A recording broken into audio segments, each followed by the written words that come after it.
Hello, ഞാൻ doctor Ashna, doctor Ashna's wellness clinic, Kannur, Koothuparamba. എൻ്റെ ക്ലിനിക്കിൽ ഞാൻ കുറേയധികം പേഷ്യൻസിൽ കൊളസ്ട്രോൾ കൂടുതലായിട്ട് കണ്ടുവന്നിട്ടുണ്ട്. ചിലവർ ബേസിക് ആയിട്ടുള്ള ബ്ലഡ് ടെസ്റ്റ് ചെയ്യുമ്പോൾ അങ്ങനെയാണ് കൊളസ്ട്രോൾ കണ്ടുപിടിച്ചത്. ചിലവർക്കാണെങ്കിൽ ചില ശരീരത്തിൻ്റെ സൂചനകൾ സംശയിച്ചിട്ട് പോയി കൊളസ്ട്രോൾ ചെക്ക് ചെയ്യുമ്പം അങ്ങനെ കണ്ടുപിടിച്ച കൊളസ്ട്രോൾ ലെവലും. അതായത് ചിലവർക്ക് ഈ പുറം വേദന ഇങ്ങനെ തുടർച്ചയായിട്ട് വന്നുകൊണ്ടിരിക്കും. ചിലർക്കാണെങ്കിൽ കണ്ണിൻ്റെ താഴ്ഭാഗത്തായിട്ടൊരു തടിപ്പ് പോലെ വരിക, പിന്നെ ഭയങ്കരമായിട്ട് ക്ഷീണം വരിക, ശരീരത്തിലൊട്ടാകെ ഒരു വേദനകളൊക്കെ വരിക. അപ്പം അങ്ങനെയുള്ള ചിലർ പോയിട്ട് കൊളസ്ട്രോൾ ചെക്ക് ചെയ്യുമ്പം അതിൻ്റെ പകരം നോക്കുമ്പോൾ കൊളസ്ട്രോൾ ഇങ്ങനെ കൂടുതലായിട്ട് ബ്ലഡ് ടെസ്റ്റിൽ കണ്ടുവരാം. അപ്പോൾ ചിലർ ഈ ബ്ലഡ് ടെസ്റ്റ് കണ്ട് ഭയന്ന് അങ്ങനെ ക്ലിനിക്കിൽ വന്നിട്ട് കുറേയധികം സംശയങ്ങൾ ചോദിച്ചിട്ടുണ്ട്. അതിൽ മെയിനായിട്ട് ചോദിക്കുന്ന ഒരു കാര്യമാണ്, നമുക്ക് ഈ കൊളസ്ട്രോൾ മരുന്നില്ലാണ്ട് എങ്ങനെയെങ്കിലും ഫുഡൊക്കെ ശ്രദ്ധിച്ച് നമുക്ക് കൺട്രോൾ ചെയ്ത് കൊണ്ടുവരാൻ പറ്റുമോ, അല്ലെങ്കിൽ ഈ മരുന്ന് കഴിച്ചിട്ടില്ലെങ്കിൽ ഇനി ഭാവിയിൽ സ്ട്രോക്ക്, ഹൃദ്രോഗങ്ങൾ, അങ്ങനെയുള്ള കോംപ്ലിക്കേറ്റഡ് ആയിട്ടുള്ള പ്രശ്നങ്ങൾ ഇനി എന്തെങ്കിലും വരുമോ? പിന്നെ അവർക്കുള്ള മെയിൻ പ്രശ്നം, ഇത് മരുന്ന് കഴിക്കാൻ തുടങ്ങിക്കഴിഞ്ഞാൽ പിന്നെ കഴിച്ചുകൊണ്ടിരിക്കണമല്ലോ, അപ്പോൾ കഴിക്കാതിരിക്കാനുള്ള മാർഗ്ഗങ്ങൾ എന്തെങ്കിലും പറഞ്ഞു തരുമോ? ഇങ്ങനെയുള്ള കാര്യങ്ങളാണ് കുറേ പേഷ്യൻസ് എന്നോട് ചോദിച്ചിട്ടുണ്ടായിരുന്നത്. നമ്മൾ ബ്ലഡ് ടെസ്റ്റ് ചെക്ക് ചെയ്ത് നോക്കുമ്പോഴേ ലിപ്പിഡ് പ്രൊഫൈലാണല്ലോ നമ്മൾ കൊളസ്ട്രോൾ അറിയാൻ വേണ്ടിയിട്ട് നമ്മൾ ചെക്ക് ചെയ്യുന്നത്.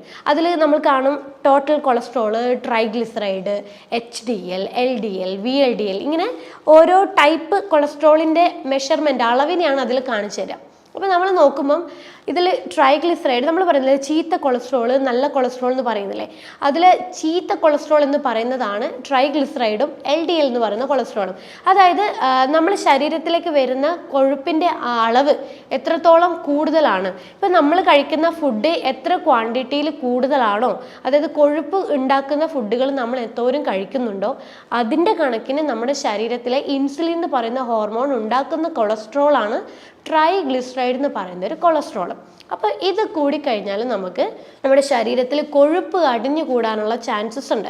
അതാണ് പിന്നീട് നമുക്ക് ഈ രക്തക്കുഴൽ വഴിയൊക്കെ കൂടുതലായിട്ട് കൊളസ്ട്രോൾ പോകുന്നത്. അതായത് നമ്മുടെ രക്തക്കുഴലിലെ ഭിത്തികൾക്കുള്ളിൽ അടിഞ്ഞു കൂടുന്ന കൊഴുപ്പാണ് LDL എന്ന് പറയുന്ന ഒരു കൊളസ്ട്രോൾ. ഈ കൊളസ്ട്രോള് നിയന്ത്രണമില്ലാതെ അളവിൽ കൂടുതലായിട്ട് വരുമ്പോഴാണ് നമുക്ക് കോംപ്ലിക്കേഷൻസിലൊക്കെ സ്റ്റാർട്ട് ചെയ്യുക. അതായത് ഇത് പൊട്ടി, ഇത് കാരണം നമുക്ക് ഹാർട്ട് ബ്ലോക്ക്, ഹാർട്ട് അറ്റാക്ക് വരാം, സ്ട്രോക്കിൻ്റെ പ്രശ്നങ്ങൾ വരാം, രക്തസമ്മർദ്ദം പോലുള്ള പ്രശ്നങ്ങളൊക്കെ നമുക്ക് ഈ LDL കൊളസ്ട്രോൾ കൂടുതലാണെങ്കിൽ ഭാവിയിൽ നമുക്ക് നിയന്ത്രിച്ചിട്ടുണ്ടെങ്കിൽ വരാനുള്ള ചാൻസസ് ഉണ്ട്.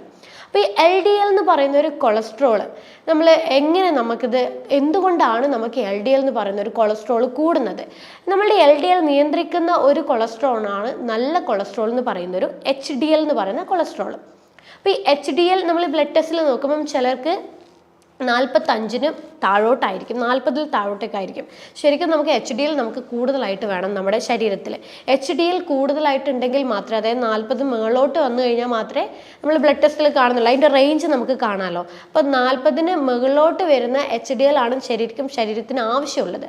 അപ്പോൾ കൂടുതലായിട്ട് HDL ശരീരത്തിൽ ഉണ്ടെങ്കിൽ നമുക്ക് LDL എന്ന് പറയുന്ന ഒരു കൊളസ്ട്രോളിനെ നിയന്ത്രിക്കാൻ പറ്റും. പക്ഷേ HDL കുറവാണ്, LDL കൂടുതലാണെങ്കിലാണ് നമുക്ക് കോംപ്ലിക്കേഷൻസ് കുറച്ച് കഴിഞ്ഞ് കഴിഞ്ഞാൽ സ്റ്റാർട്ട് ചെയ്യുന്നത്. അപ്പോൾ LDL എന്തുകൊണ്ടാണ് നമ്മുടെ ശരീരത്തിൽ ഇങ്ങനെ കൂടി വരുന്നത്?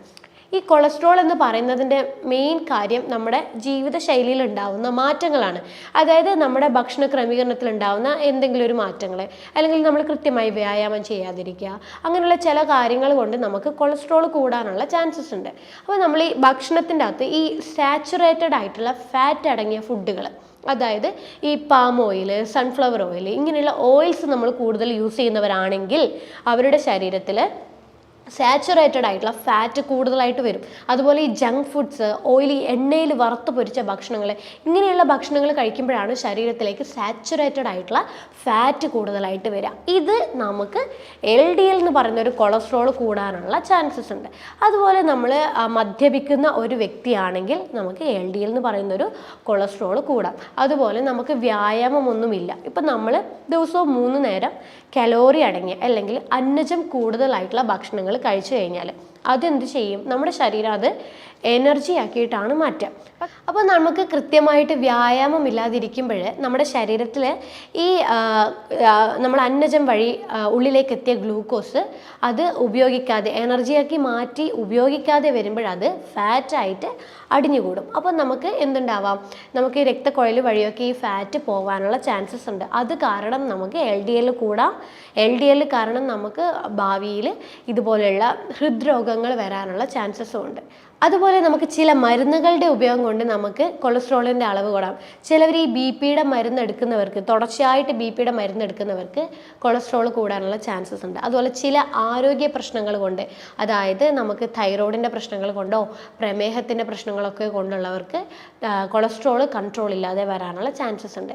പിന്നെ ഈ ഒരു കൊളസ്ട്രോൾ നമ്മൾ ആ ലിപ്പിഡ് പ്രൊഫൈൽ ചെക്ക് ചെയ്യുമ്പോൾ ടോട്ടൽ കൊളസ്ട്രോൾ കൂടുതലാണ്, LDL കൂടുതലാണ്, HDL കൂടുതലാണ്. ഇത് കാരണം നമുക്ക് ഫാറ്റി ലിവർ ഉണ്ടാവാനുള്ള പോസിബിലിറ്റി ഉണ്ട്. കാരണം ആ കൂടി കിടക്കുന്ന ട്രൈഗ്ലിസറൈഡ് ഉണ്ടല്ലോ, നമ്മൾ നേരത്തെ പറഞ്ഞു, നമ്മൾ കൂടുതലായിട്ട് അന്നജം കഴിക്കുമ്പം കൂടുതലായിട്ട് ട്രൈഗ്ലിസറൈഡ് എന്ന് പറയുന്ന ഒരു കൊളസ്ട്രോൾ നമ്മുടെ ശരീരത്തിൽ ഉണ്ടാകും.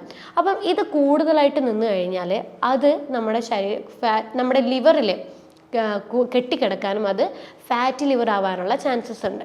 അതുപോലെ ഈ LDL എന്ന് പറയുന്നത് 100-ൽ താഴോട്ടാണ് LDL വേണ്ടത്.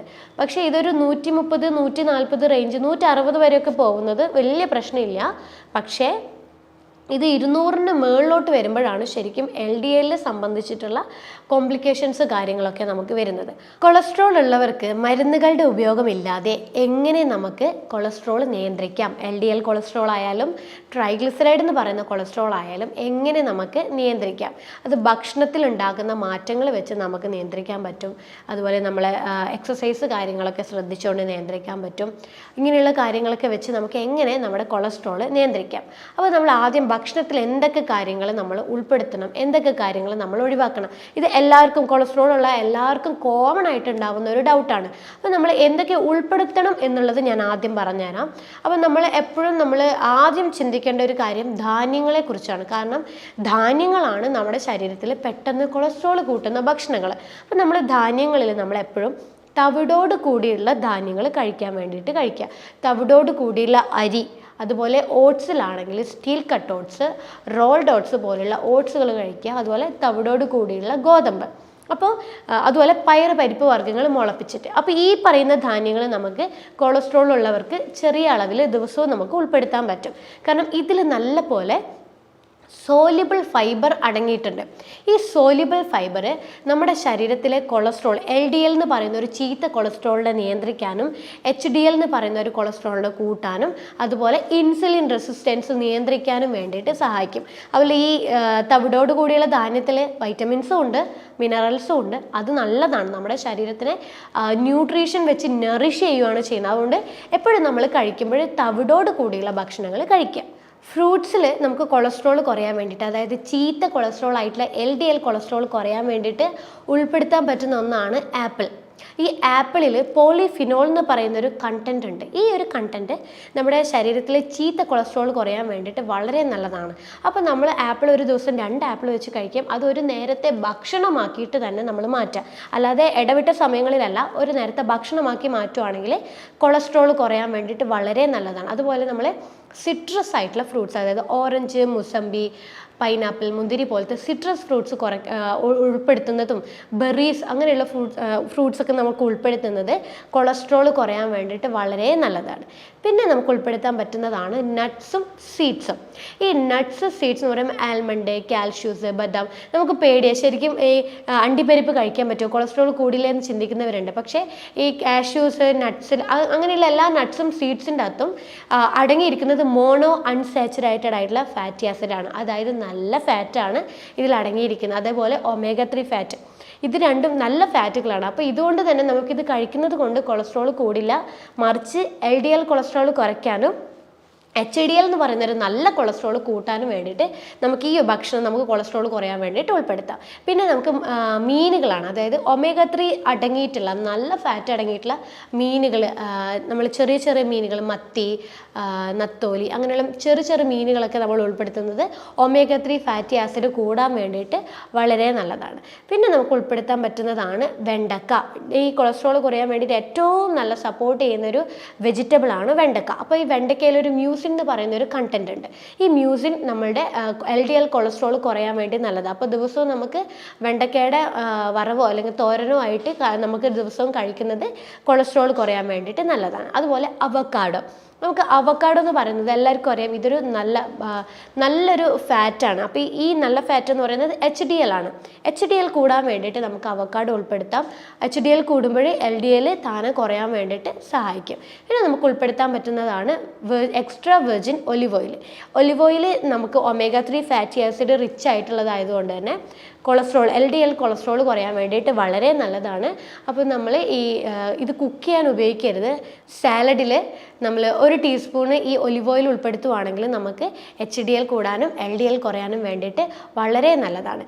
പിന്നെ നമ്മൾ ഭക്ഷണത്തിൽ ഇലക്കറികൾ നന്നായിട്ട് ഉൾപ്പെടുത്താൻ വേണ്ടി ശ്രദ്ധിക്കുക. ബ്രക്കോളി, കാബേജ്, ചീര, ഇതൊക്കെ നമ്മൾ ഉൾപ്പെടുത്തുമ്പോൾ LDL കുറയും. കാരണം ഇതിലൊക്കെ നല്ലപോലെ ഫൈബറിൻ്റെ അളവ് അടങ്ങിയിരിക്കുന്നത് കൊണ്ട് തന്നെ കൊളസ്ട്രോൾ കുറയാൻ വേണ്ടിയിട്ട് വളരെ നല്ലതാണ്. പിന്നെ നമുക്ക് വെളുത്തുള്ളി, ദിവസവും നമ്മളൊരു 2 വെളുത്തുള്ളി നമ്മൾ ചമ്മന്തിയായിട്ടോ അല്ലെങ്കിൽ ചുട്ടിട്ടോ കഴിക്കുന്നത് കൊളസ്ട്രോൾ കുറയാൻ വേണ്ടി വളരെ നല്ലതാണ്. കാരണം ഇതിൽ അലിസിൻ എന്ന് പറയുന്ന ഒരു ആൻറ്റി ഓക്സിഡൻ്റ് ഉണ്ട്.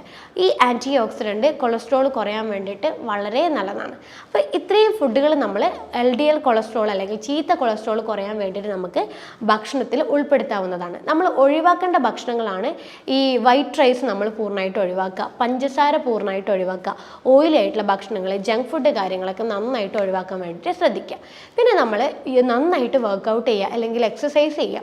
നന്നായിട്ട് എക്സസൈസ് ചെയ്യുന്ന ഒരു വ്യക്തിക്ക് ശരീരത്തിൽ കെട്ടിക്കിടക്കുന്ന ഫാറ്റ് എനർജി ആയിട്ട് മാറാനും കൊളസ്ട്രോളിൻ്റെ അളവ് നിയന്ത്രിക്കാനും വേണ്ടിയിട്ട് സഹായിക്കും. അതുപോലെ നന്നായിട്ട് വെള്ളം കുടിക്കുക. ലിവർ ശുദ്ധീകരണത്തിന് വേണ്ടിയിട്ടും കൊളസ്ട്രോൾ നിയന്ത്രിക്കാനും വെള്ളം അത്യാവശ്യമാണ്.